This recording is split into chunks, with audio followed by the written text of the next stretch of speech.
Look around the room, and I know it's really early, but do you see a greater sense of shared leadership on this club moving forward, Joffrey? Well, yeah, that's to be expected. I think we touched on it before. We need some other guys to step up and be leaders, and that's not necessarily just the guys we acquired. It's younger guys taking the next step and becoming more confident with themselves and as members on the team. So hopefully guys can make that step. I know, and it's not easy. I've been there before in my career. It takes some people some time, but that's what we need. What excites you the most about this season, Joffrey? Just a lot of things. Being back around the guys first and foremost, meeting some of the new guys, some new faces, and just a new opportunity. Obviously, last year didn't end the way that we wanted, and it was really disappointing and made for a long summer. So we're just excited to get back and work on some, first of all, some systems and for individuals, work on getting your game to where it needs to be for October 8th. I mentioned leadership. There seems to be the opportunity for balance as well, especially in those four lines. Yeah, certainly. I think last year we were a little bit more of a three-line team, and a lot of our top guys played the majority of the special teams too. So now looking at it, bringing back a guy like Komarov, Dan Winnick, those guys are, I would assume, going to kill a lot of penalties for us and take some of the burden off. Same with Robidas and Polak on defense. So that's adding some good veteran older players and also guys that have played a certain role before and accept that role and want to be successful as a third line player, as a checker, as a guy that's hard to play against. And I think when you look at teams that are successful, they have those guys that really buy into those roles. How do you spend less time in the defensive zone than you did last year? We got to get the puck and hold on to it. I'm sure we're going to work on some different things system-wise in the defensive zone, but truly I believe it was more of a case of having the puck and not making the proper play with it. I mean, it's a possession game, and when you get that puck, you can't throw it away. I mean, I watched all the playoffs. Teams are not getting the puck in their zone and shooting it off the glass again, and so I think that'll be a key for us is when we gain possession to make sure that we make the right play with it and move the puck up, get it in forwards' hands, and try and keep possession a little bit more. Health was an issue with you last couple of years. How do you feel going into this year? I feel great. I put in a lot of work. Well, I've always put in a lot of work in my strength training and explosiveness and things like that. This year I did a lot more work on just my body, certain things, stretching, took some different classes, learned some different things about my body, and I feel great going into the year.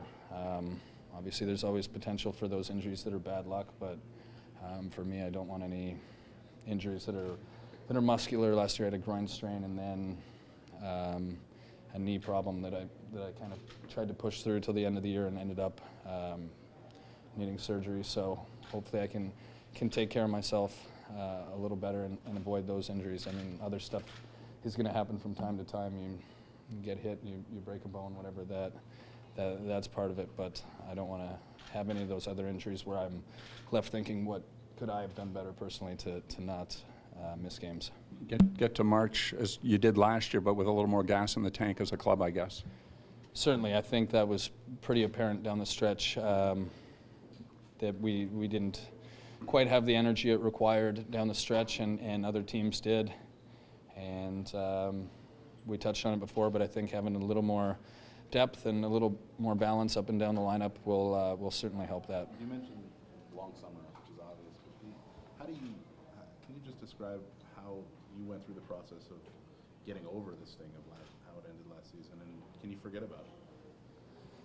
Well, you don't necessarily forget about anything, I don't think. I mean, everyone always said turn the page, but you learn from it. I think we've had some ups and downs as a group, and it's probably not the right mentality to just say I'm over it, we'll focus on the next year. There's things that we didn't do last year that other teams did, and that's why we were watching. And I mean, I believe 15, 20 games left, we were fighting for the division.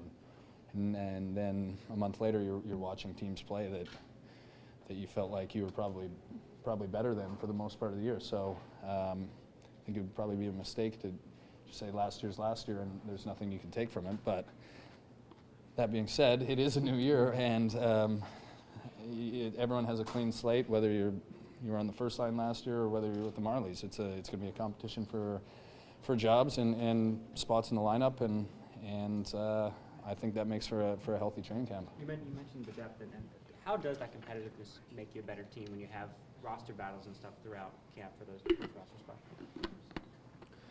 Well, I think that's always the case. This year might just be a little bit more competitive than years in the past. The Marlies had a good year. There's guys down there that probably feel that they deserve jobs and will be trying to prove it. And then we brought in a lot of free agents, a lot of guys on one-year contracts too that probably want to prove that they have a lot of value here. And then there's the other group, guys like me that were a little frustrated with the way last year ended, and certainly want to prove that we have better. Are you okay with being moved around if that's what the coaching staff wants?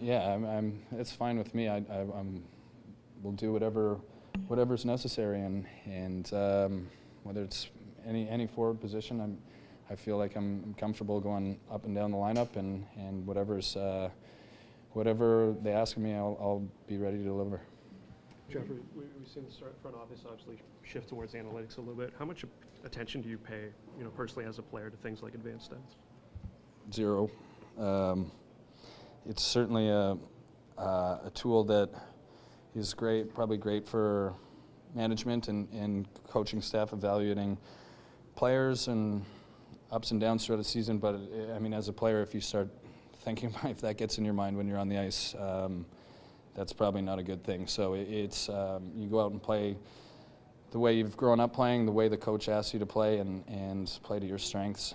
And I think if you're playing a good team game and playing the way you should be, all that stuff kind of will take care of itself. But I certainly is an interesting tool, and obviously teams are shifting that way. But as a player, I mean, it's something you can't really calculate on a day-to-day basis.